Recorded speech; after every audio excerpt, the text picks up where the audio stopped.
How we doing, team? I hope you're all well. So this week's video is going to be creating kind of hooks, leads, chords, and all that fun stuff. So essentially, I guess the kind of main theme of tracks, basically, which make them memorable, make them stand out.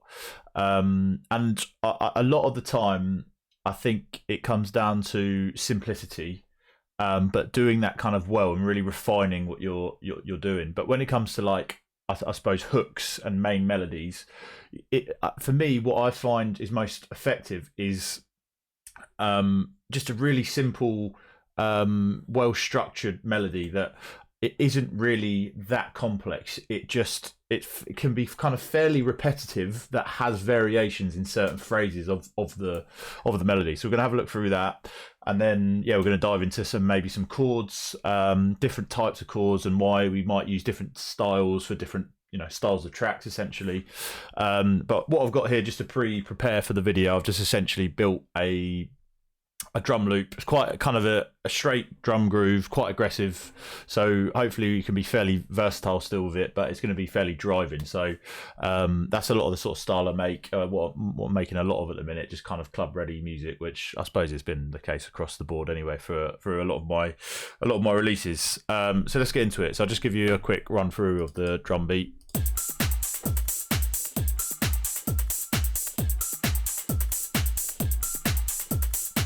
Nothing crazy, just built up off a couple of one-shot hits and a breakbeat loop, essentially, and that's about it.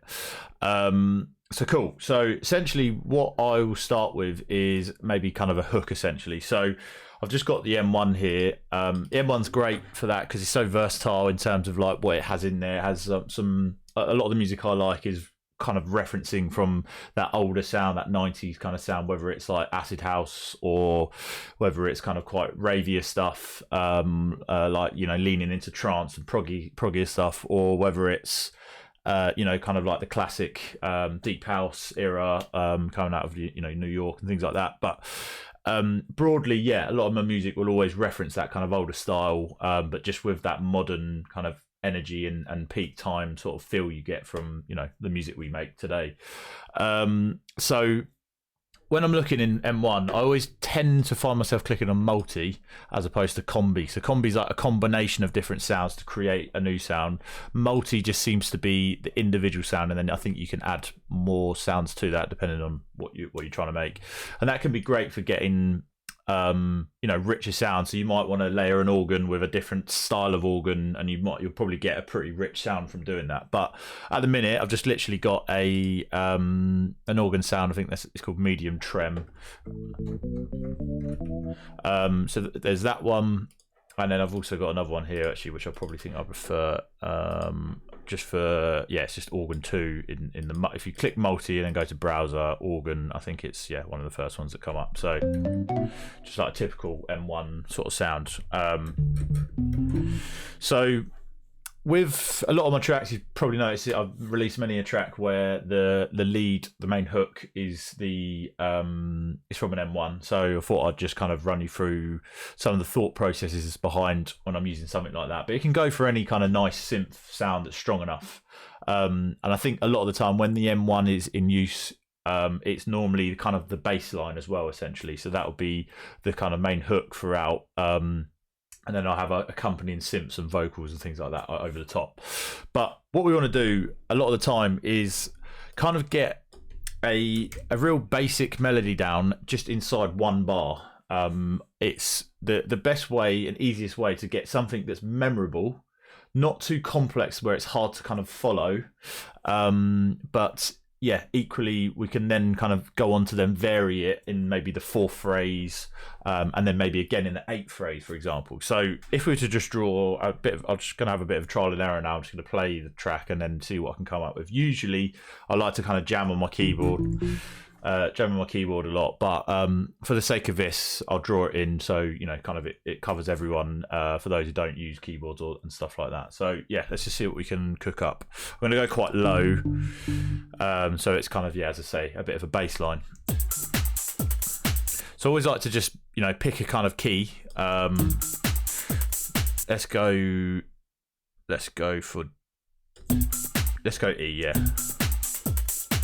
So what I'm going to start with, just as I said before, starting in just the one bar, the first bar, create something that is fairly catchy, a combination of some, you know, straight notes, some downbeat notes, some offbeat notes, so eighth notes, and then maybe some 16th notes in between, to kind of get some rhythmic kind of variation. So it's not super straight and boring, but not like the other way around where it's like super skippy and sort of like hard to kind of really capture that that drive. So maybe as a starting point.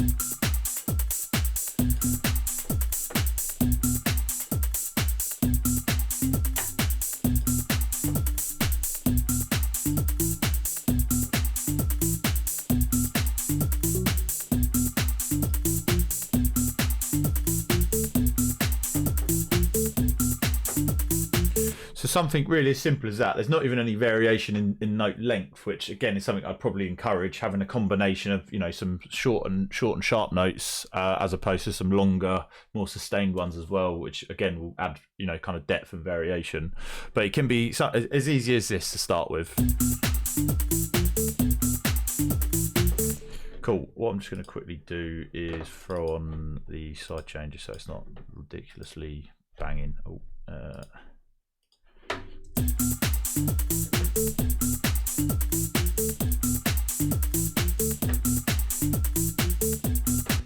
Cool, so we've got, you know, a 1 bar loop there.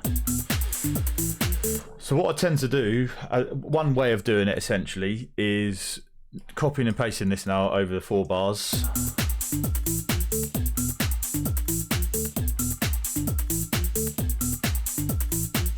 And then in this final phrase, because this over the course of a 5, 6, 7 minute track is going to get horribly repetitive and it's going to get boring, so we need to spice it up a little bit at least. So what I tend to do is edit this 4th bar. So multiple ways we can do that. We can keep the rhythm exactly the same, so the notes land exactly where they are in the previous bars, but we change the pitch of them, which can be a nice way. So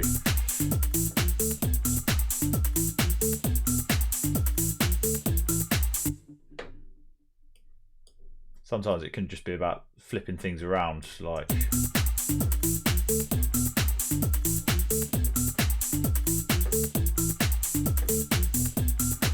maybe that one there.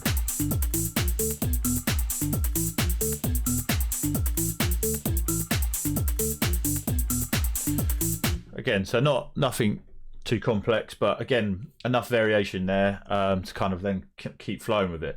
We can also obviously change the melody itself, so rhythmically I mean, so that it's either keeping everything the same but adding some notes, just busying it up. So maybe something like this. It's a bit of trial and error, to be fair, until it sounds cool.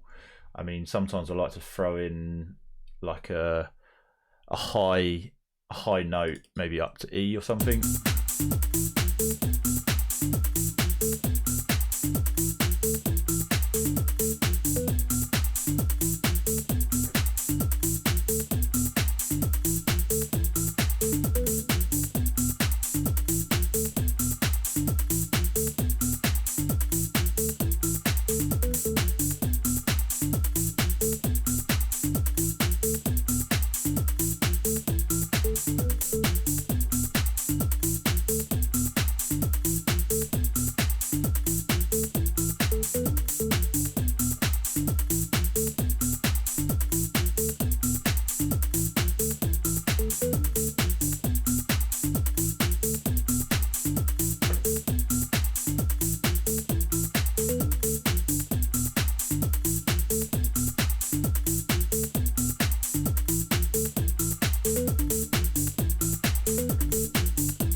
Perfect. So I think that, you know, that's enough variation there. And then again, we can duplicate this clip and of course just do the same thing again, but just vary this eighth bar now ever so slightly to the fourth bar. So we've kind of got two variants of the melody, and maybe in this case we could really try and change some of the like prominent figures in the rhythm. So there's always at the start of each bar an eighth note pattern, so it's dun dun. So maybe we could, I don't know, syncopate them. So if we come, let's zoom in, make sure we're in 16ths. Yeah, move them both to the offbeats in each beat.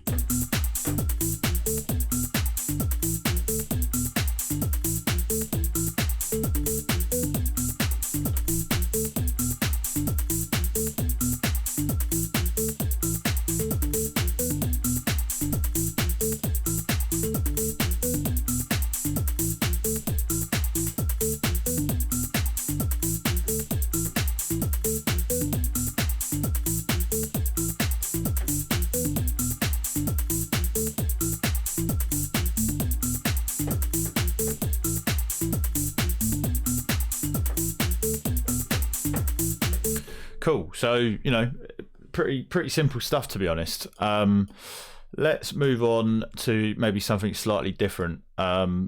Something, again, it would be the same makeup, where we'll probably make a fairly straightforward first bar, and then again probably loop it.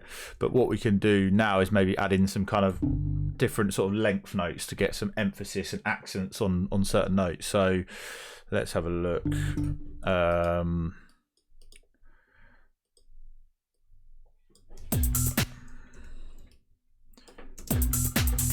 Maybe sort of break it up a bit more so it's not as loopy as that one, but still kind of follow the same pattern. So maybe even potentially making a 2-bar loop or something.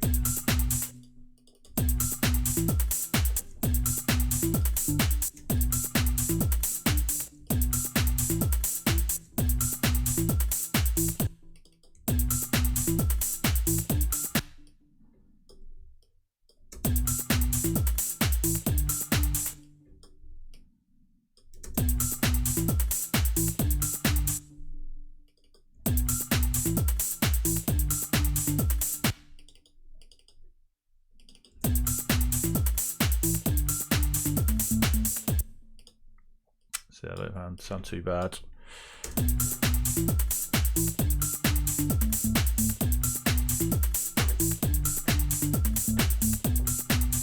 So this one, maybe because it's a 2-bar sort of core phrase, we might want to make that one instantly an 8-bar phrase that we could then vary in that 8th bar, or maybe in the 7th and 8th bar.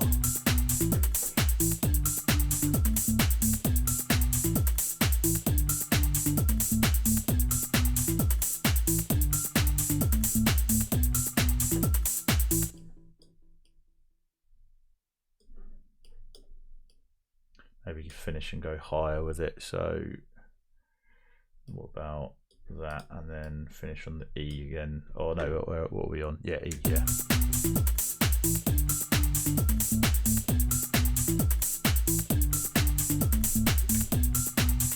Oh shit, what have we done? Let me go to 16ths.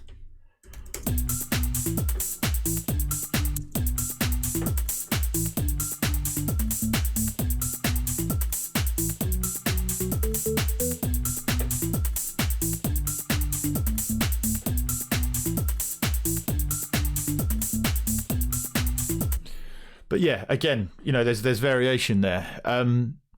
Sometimes what I like to, if I want the track a bit more driving, again, it will probably be a really simple pattern. What I probably will do is sort of maybe jam it out for this one, just so I can get a feel for it. But sometimes just a really simple pattern, like a matter of 2 or 3 notes, if you want it kind of quite pumping, if that makes sense. So I'll give you an example of what I mean.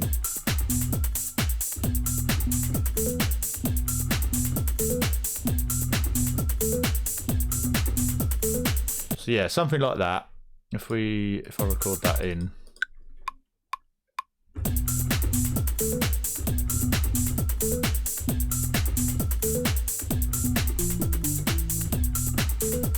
So again, just that last bar, just a bit of variation, and it just breaks it up.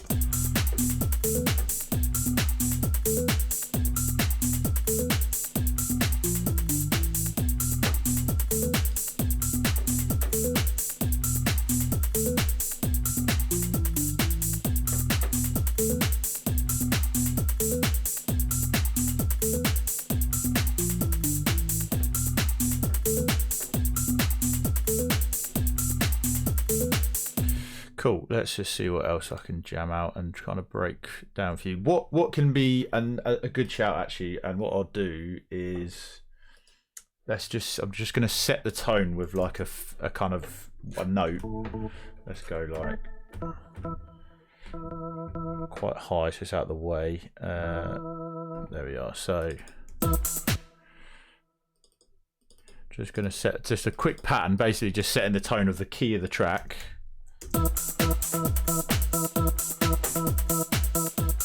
I mean, you might find something a little less, you know, well, a little bit more subtle, I suppose, or like a nice kind of synth sound as opposed to another organ. But just going to set the tone. So I'm just making, this is just hammering E essentially in a kind of fairly simple pattern. And what can be quite nice sometimes with your melodies and hooks is instead of always starting on the bass note, is play in the scale you're in. So in this case, I'm in E, but then kind of tease, like hold off before you land back on the E. Which can be quite a nice way to kind of get that tension, and then when it feels resolved, it's quite a nice way to just essentially write your scales, write your melody, sorry, instead of just always hammering that bass note essentially. So I'll try and give you an example.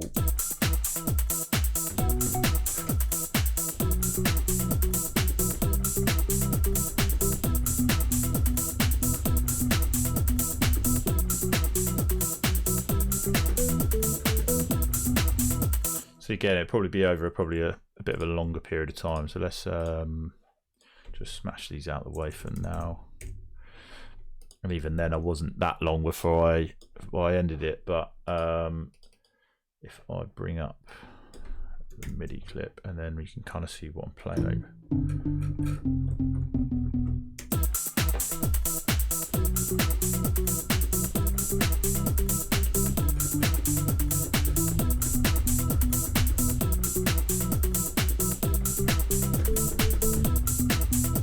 Some stuff like that.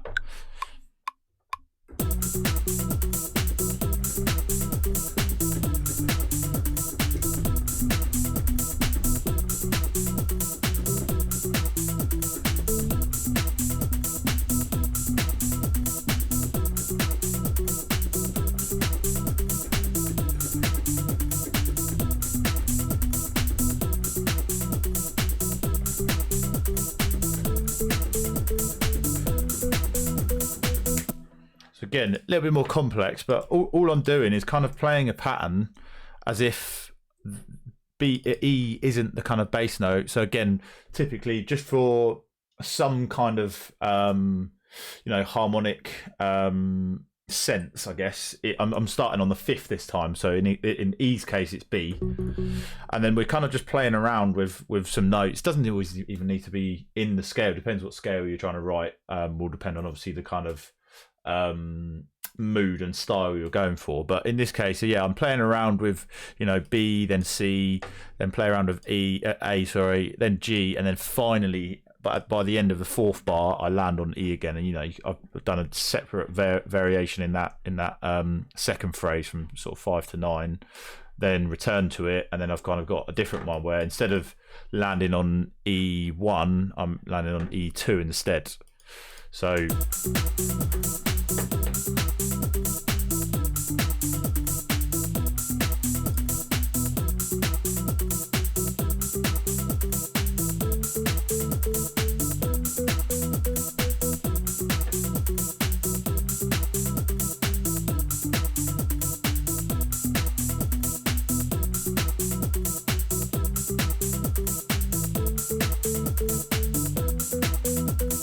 cool. So I think plenty of different ways of creating hooks. It all really depends on kind of the style of music you're kind of making, and things like that. And a lot of the time, maybe if you're making more stripped back music where it's quite clubby, less musical, you'll probably find that the bass line is going to be your main sort of theme, and you're going to get the hook from that. If you're making, as I say, more musical music, and more, I guess, like kind of piv style and things like that, you're going to probably lean more towards chords and harmonies, which we'll get to in a sec. But it all depends how you create your melodies, and that's another thing for the actual scales you play. So I like to use a minor predominantly, but I also like to kind of fall slightly out of the minor scale. So because essentially it kind of gives me a bit of a, not darker, but a bit more of a fiercer feel. Sometimes like just going up the melodies can feel a bit too like happy or euphoric, or like just too plain sometimes, to be honest. And sometimes when you play some passing notes outside of the typical minor scale you're in, it can just give the track a little bit of a different edge, which can be quite nice. So obviously, say we're in E minor. If I just put that in so you can see it, so we know that basically you're on E, F sharp. You can't even see that, but yeah, I mean you can see the notes here, but essentially that that it falls in. So we kind of go all the way up here. What can be quite nice, I like to do it, is maybe using a semitone above the bass note. So in this case it would be F.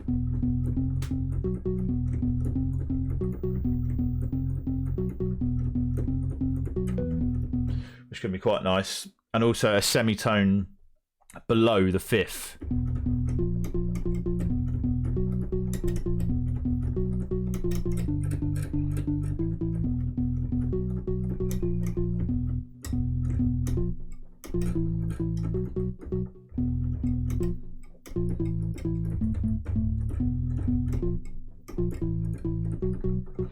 Little things like that. I tend to lean on the semitone above the bass note quite a lot. And what else? There's another one.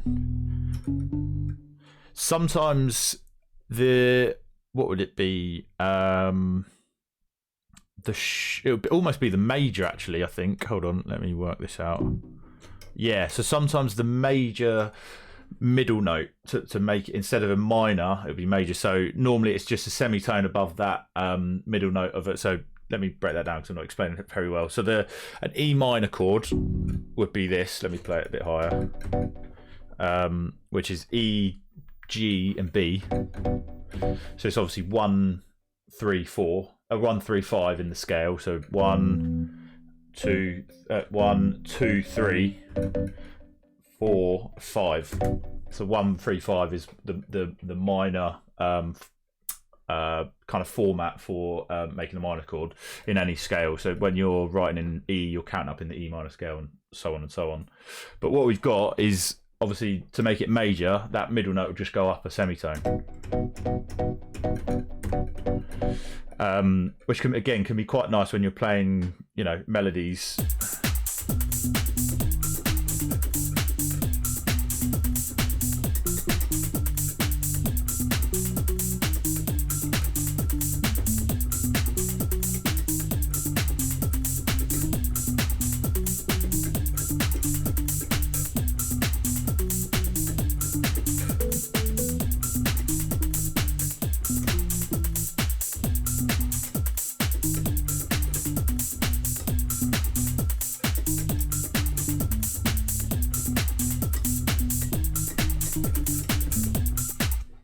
So that's that.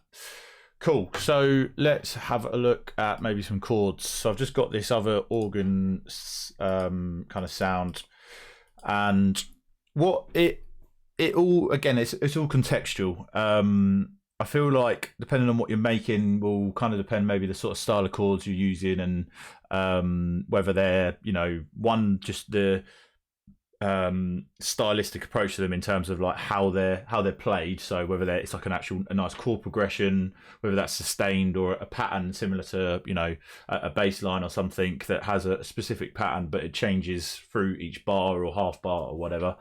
And then you've got obviously the makeup of the chords, how they're voiced. So is it just simple triad chords like we were talking about a minute ago, or is it a combination of some extensions to get a little bit more depth?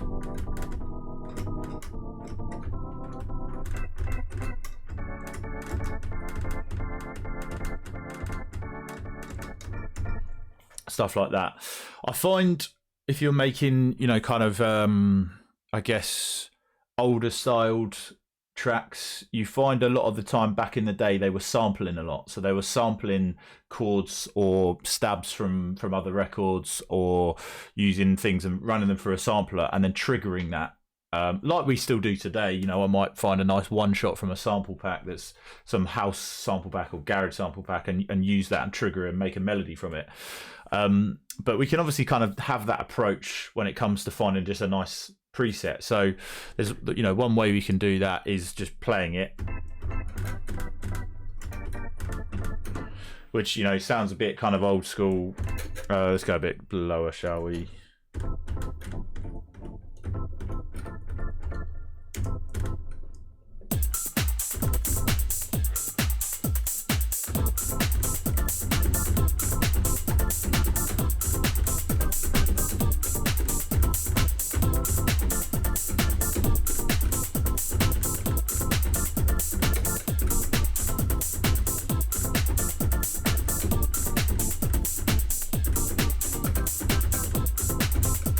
Which is great.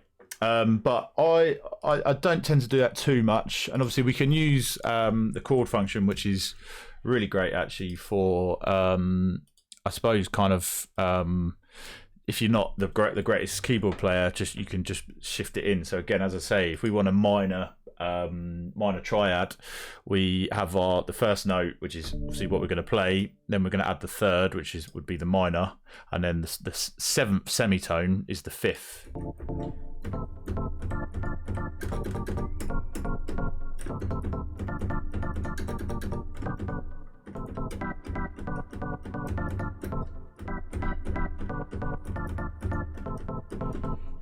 And obviously we can add the seventh, which would be the 10th semitone.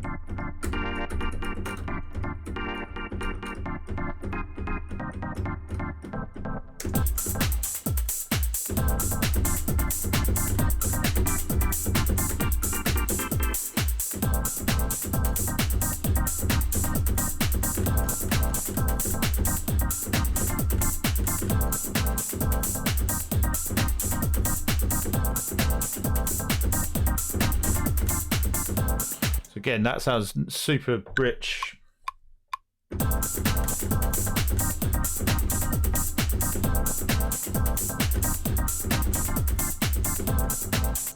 Really nice and easy. Just basically put in a minor seventh combination on the chord thing. I don't have to worry about any other notes. I just, you know, trigger one note at a time.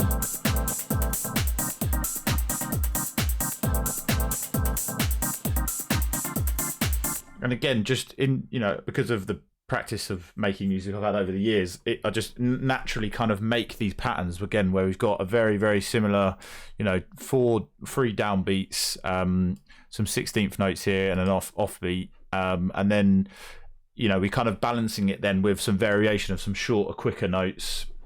And then again, we're just repeating the process, but having a variation again in that final phrase.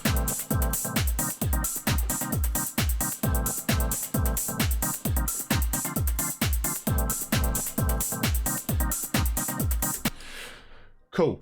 The only thing with the chord function is you can't necessarily change the actual chord itself. You'll always play, so in this case I'll always play a minor seventh chord, or a minor, you know, maybe a minor ninth or something. If we, I don't know, what would it be, 14, I think.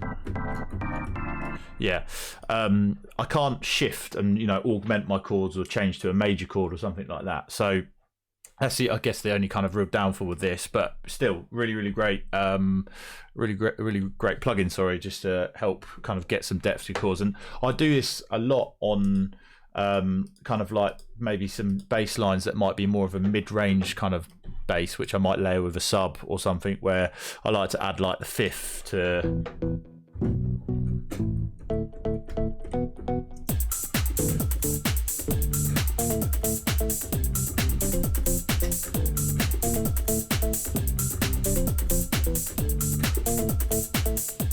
Record that.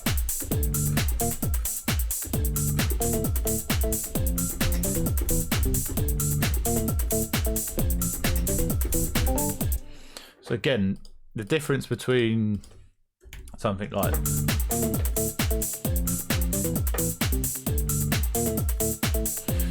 with the fifth in compared to.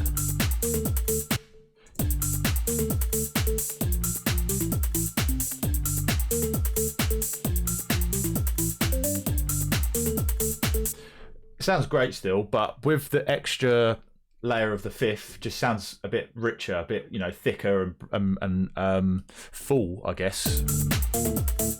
You know, you can continue on and maybe add the octave higher, so 12 semitones.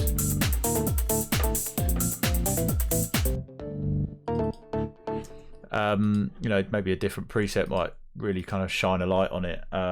Let's try this one. Oh no, that's what I've got on the other one.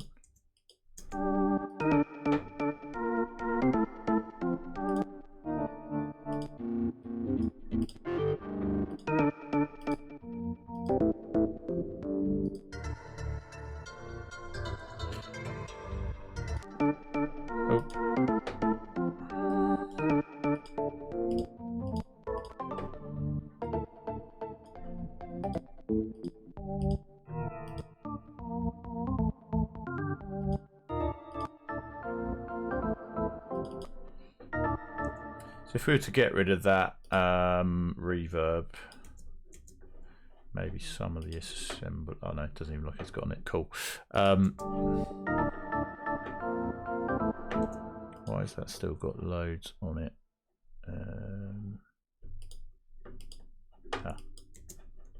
Cool.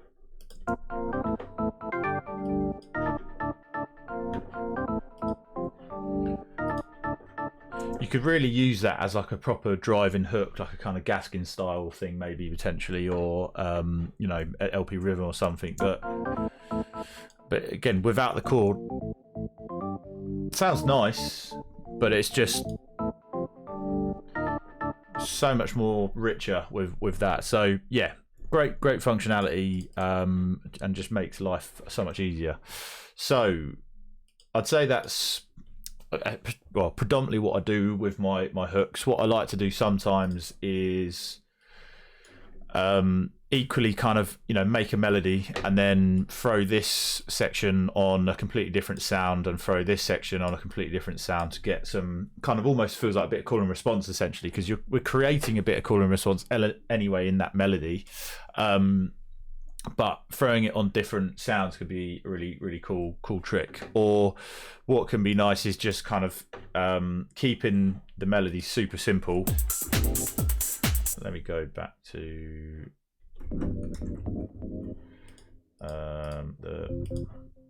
go back to this.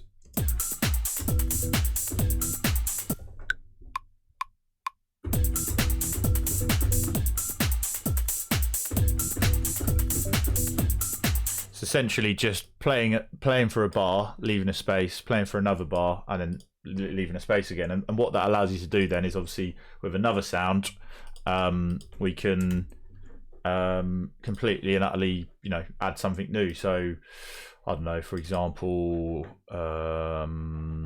let's go for like a respace sample. I think I've got a couple of decent ones in my library.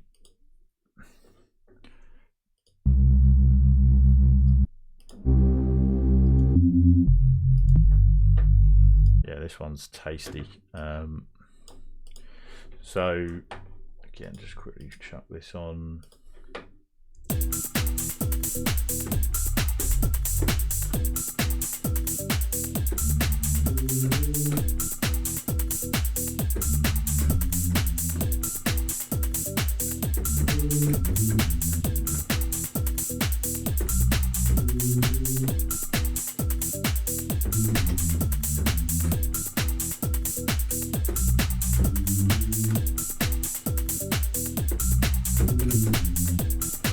Just something super simple, just a couple of long notes.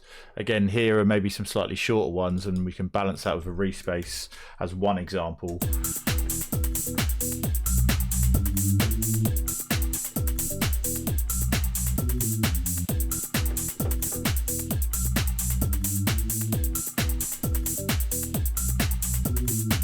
So yeah, really easy way to kind of just get call and response going, and then I think it splits splits the sort of hook or melody or main theme across different sounds, which just gives the track maybe a bit more interest or depth on occasion. Cool. Right, I've been going for about 35 minutes on hooks now. I'm going to move on to some chord work. Let's get I'll go for Triton actually, because I feel like it's a bit easier to use for just, I'm going to just roll with some pianos essentially, and show you kind of maybe the thoughts behind what I might do when I'm building some chords. Let's get like a typical where are we? Where's piano? I think I'm going blind. Where is piano? No, I'll tell you what.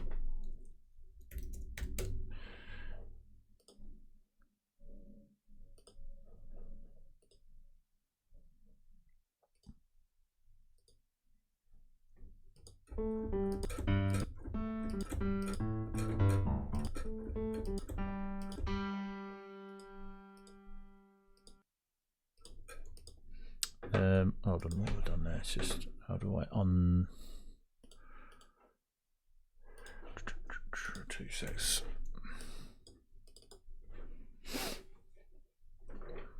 So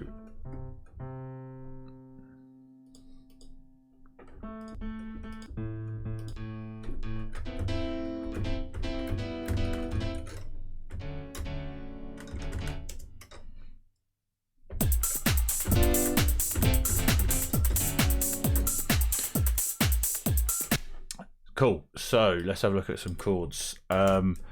Typically, I am using, well, I suppose it's a complete variety of chords. If we're looking more down a chord progression in a more musical route, I'll start with that. So the sort of more, you know, maybe a little bit more soulful or euphoric or something like that. What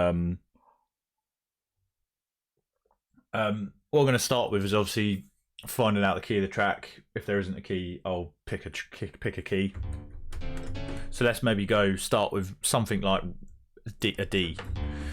There's a couple of ways to build chords. Sometimes just throwing chords down can be pretty daunting, especially if you're not musically trained or you're not a handy keyboard player.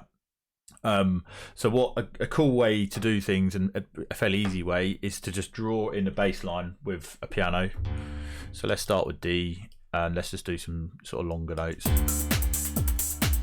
Then we could go to, I don't know, G. Then let's try C, and then maybe return back to D.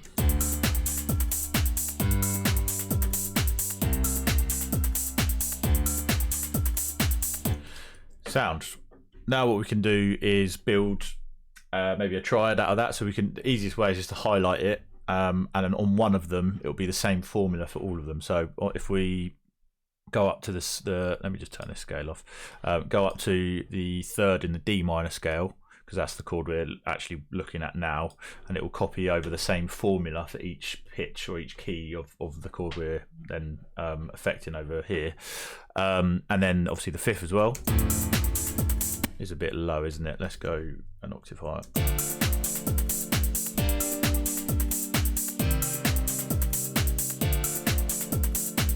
Cool. Then we can do the same thing, maybe add in a seventh. So I think the extensions will give your chords a lot more richness, more depth, and maybe a little bit more emotion.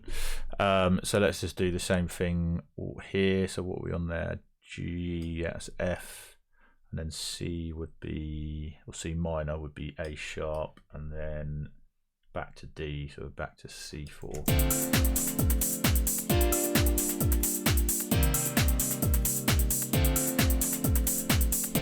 Obviously, then we can go further with that by adding, you know, the 9th, the 11th, the 13th, and there's, you know, it's endless.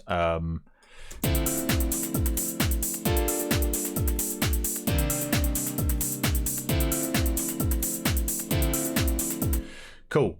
So if we stick with that, what I might try and do now is potentially change the voicings of some of the chords.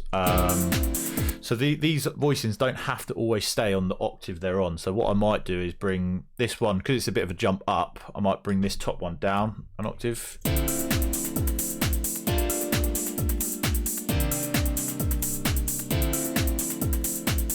Sounds quite nice. We could equally create a little bit more room for ourselves by taking the bass note down an octave.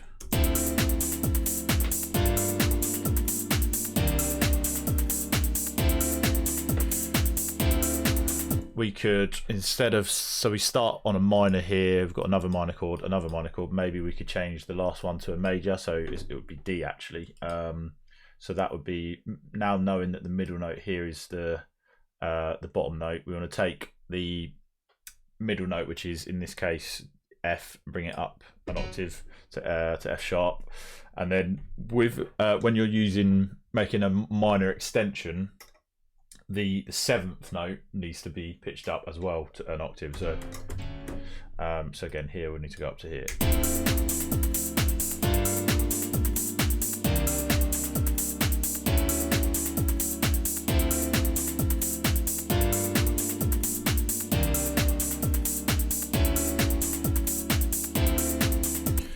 Cool, that sounds quite nice.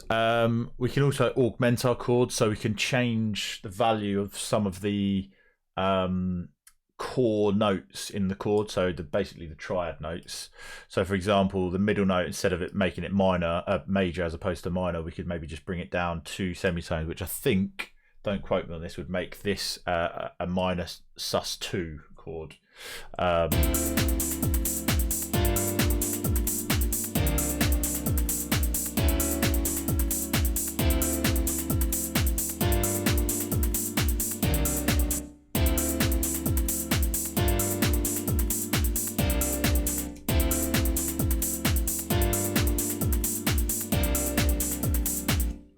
Actually, I might have. So what have we got? We've got, that's a C.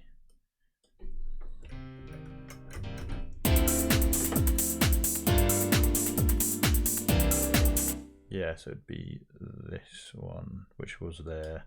We could bring it down to. Yeah, so maybe to the D. Because it was, yeah, I think. Going to C sharp would probably be a bit too harsh.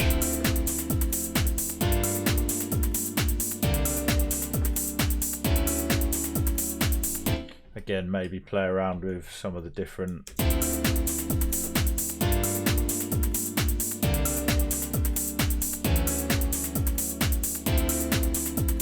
and maybe I've decided actually I don't really want it to come back to D. We could just maybe flip that up to like an E major.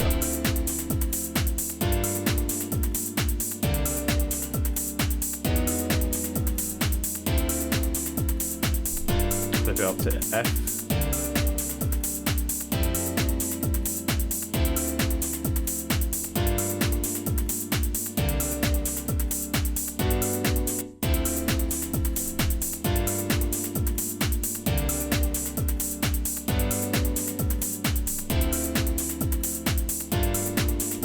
You know, the possibilities are quite literally endless. I mean, we don't even need to worry about necessarily what we're doing. A lot of the time, sometimes I have a rough idea of obviously where my extensions are and things like that, but sometimes I just play around. So like, for example, here we've got a, what did I move it to? An A major, 7th with the 9th. And I might want to just play, I don't even know what I'd create this into, but maybe play around with some of the notes, just fairly willy-nilly, to be honest. So like match up something like that.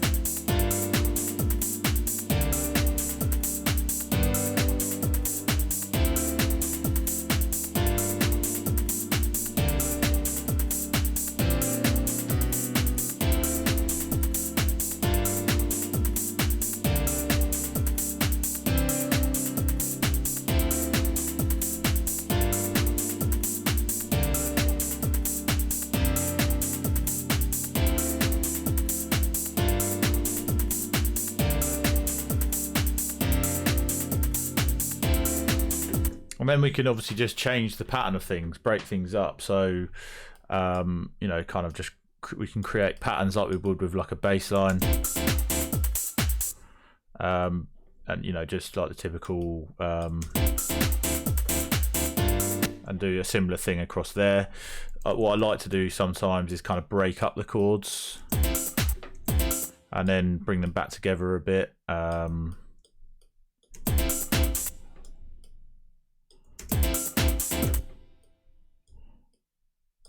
Maybe start breaking some of the higher notes. Let's go these two and add in some extras.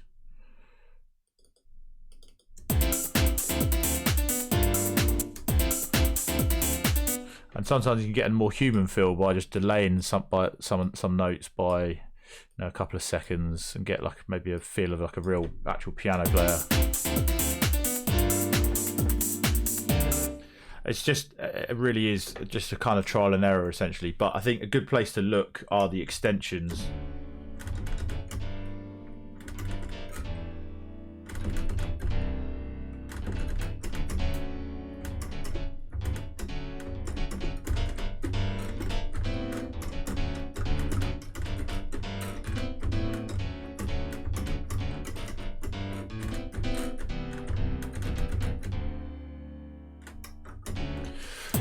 Cool.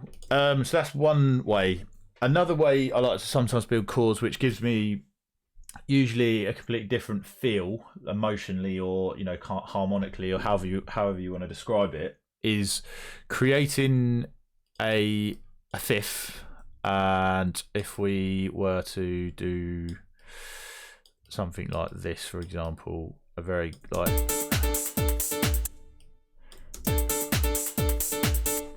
Let's go that high actually.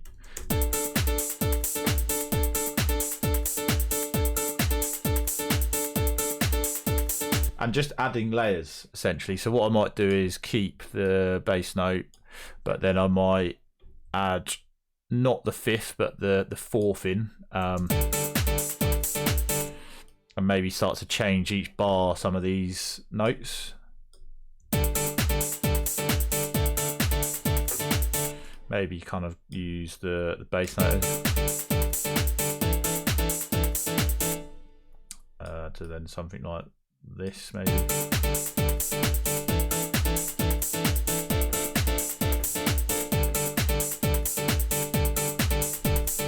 Just come down a bit.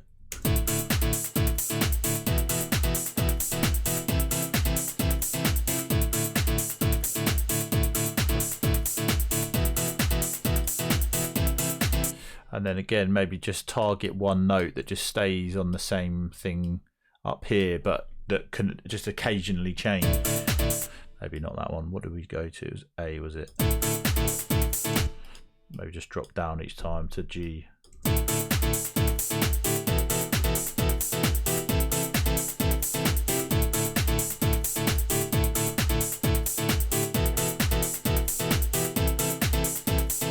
So this one's maybe a bit more ravey or trancey, which can be quite nice for maybe as a synth as opposed to a piano.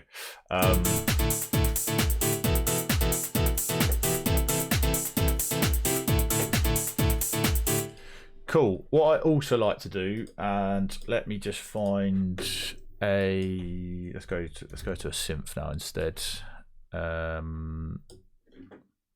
Is again use the chord function, add the fifth in again, and maybe start playing some chords on top of a patch that might already have different pitches as well, in terms of the different oscillators here. So let me just find a half decent patch without anything on. Maybe a pad that's like maybe string like, and we can try and turn it into something a little bit more aggressive. That has potential.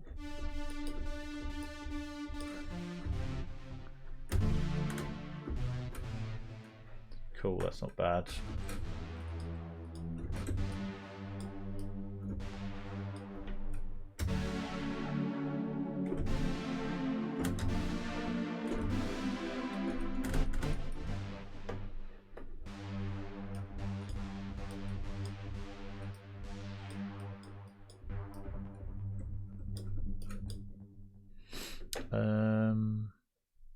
It's probably a bit. Let's find something else.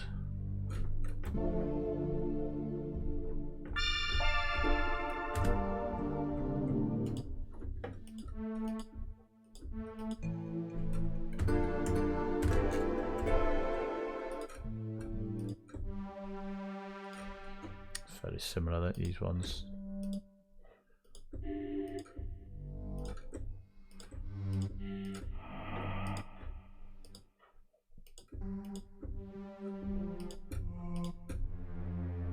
I'll tell you what, let's just roll with something like that and we can turn the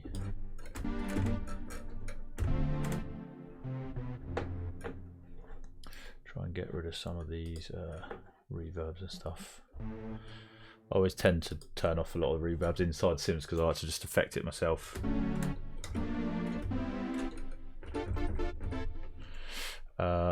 Cool. So yeah, adding in this, just all I'm playing is a D minor triad. When I add the 7th, and that's essentially creating a 7th chord for us, because we've got sorry, it's not the 7th, I'm in the 5th there, it's just the 7th semitone always. I'm adding in essentially a 5th, which would kind of create a 7th. So if we open up a bit of MIDI, let's just use this, get rid of that. Oh, someone's at my door, give me 2 seconds, guys. Sorry about that. So yeah, I feel like when we add this chord function in again and just use the 5th, we can instantly get richer chords. So you can then start playing around with chords and building chords that they're a lot easier to make but that sound as rich as using like 5, 6 or 7 notes. You don't need to, you can just play 2 or 3 and get some cool sounding chords. So for example, like even just playing the 5th sounds a lot richer than, because you've got the 5th of it's playing the 7th of every note that you play as well. So you know, there's different things we can do.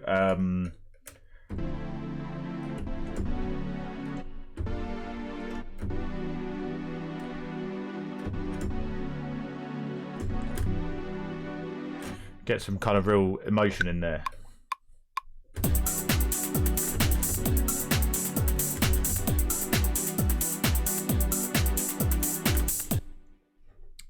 And that is literally just through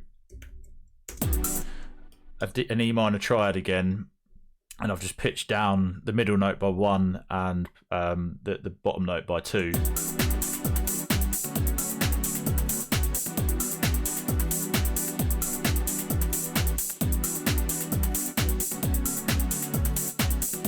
Because what essentially is happening is obviously the E that I'm playing here is also playing the B, but then the G is also playing the D. So we're kind of creating a 7th chord just via a minor. But then what also happens is sorry, I can't speak. The B is then also playing its thing. So we've basically got like a 9th on the go without even needing to play it. And the reason this might be a better shout than just typing in exactly what you want with a minor 9th or a minor 13th or 11th or blah, blah, blah, is we've still got the freedom to sort of slightly change the chords a bit, which can be really nice, like I have done here.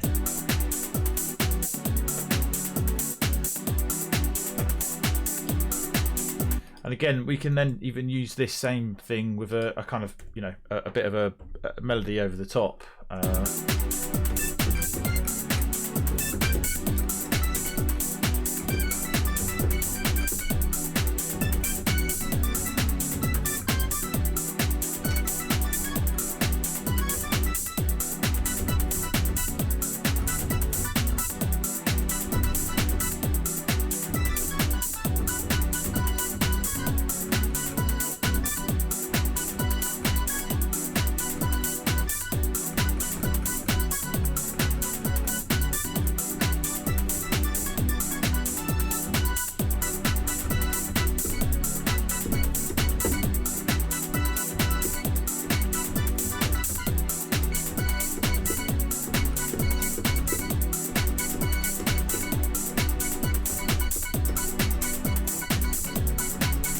So something like that I like to use. Again, I'm just playing a fifth a note, so it's like the bass note and then its corresponding fifth. So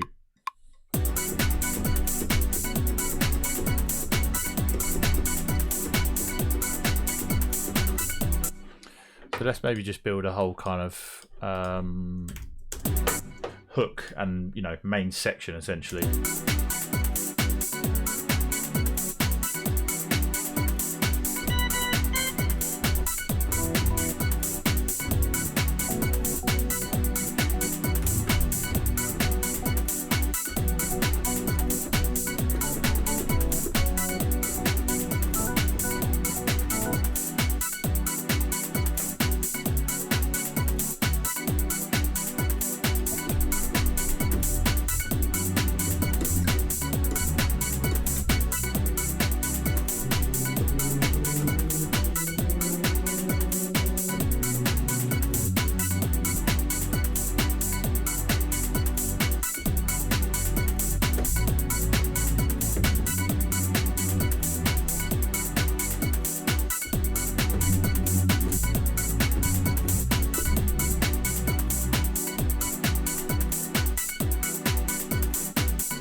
So yeah, just having a bit of jam there, maybe with a bass line and things like that. So I think, you know, there's loads we can do when it comes to the chords, and then what it then allows us to kind of be super expressive on top of them as well. But yeah, what other nuggets of knowledge could I share? I think that's kind of it. I think they're the kind of real main themes, I guess, with the sort of different styles of tracks that I make. I think the final thing for me maybe would be when I'm making a lot more kind of stripped back music, it would be kind of creating, it's more so about the sound as opposed to the actual melody. The melody still needs to be to a sort of level, and still, as I say, still fairly kind of simplistic, easy to follow, but just the actual sound itself. So for example, I'll just play, let me just save this because the drum loop isn't too shabby. 24th of April, let's just save that in Ableton Projects 2025, delete, and then quickly just show you something I've already made so I don't have to build it, because sometimes it doesn't go to plan. But when I talk more about the sound, it's more when it's, you know, a lot more stripped back, less musical, and just kind of, you know, heads down, proper club ready. It's more the kind of sounds that you put together and maybe rhythmically how they play. So it's that call and response can be quite important when you've got the kind of right sound. So let's just play this kind of breakdown. And I'm leaning on this bass sound and this Reese bass from actually a minute ago, and then in the breakdown I've got that which comes in later, but I use it in the break. So yeah, I'll just give you an example of what I mean. Some pads and stuff in the breakdown obviously, but the main section a lot more stripped. Come on, dance with me, move your body around.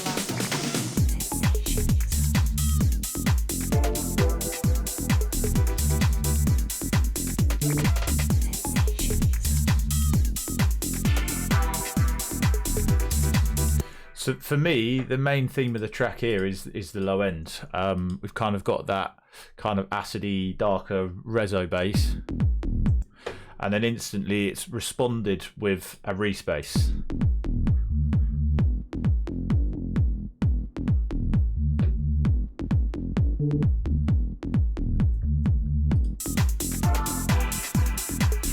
And then it's just finding these little kind of bits of pretty much ear candy. So there's one from the Blue 3.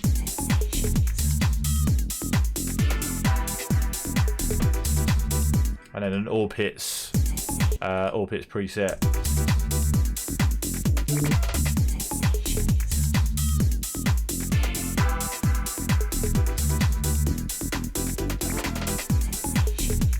And then we can swap it.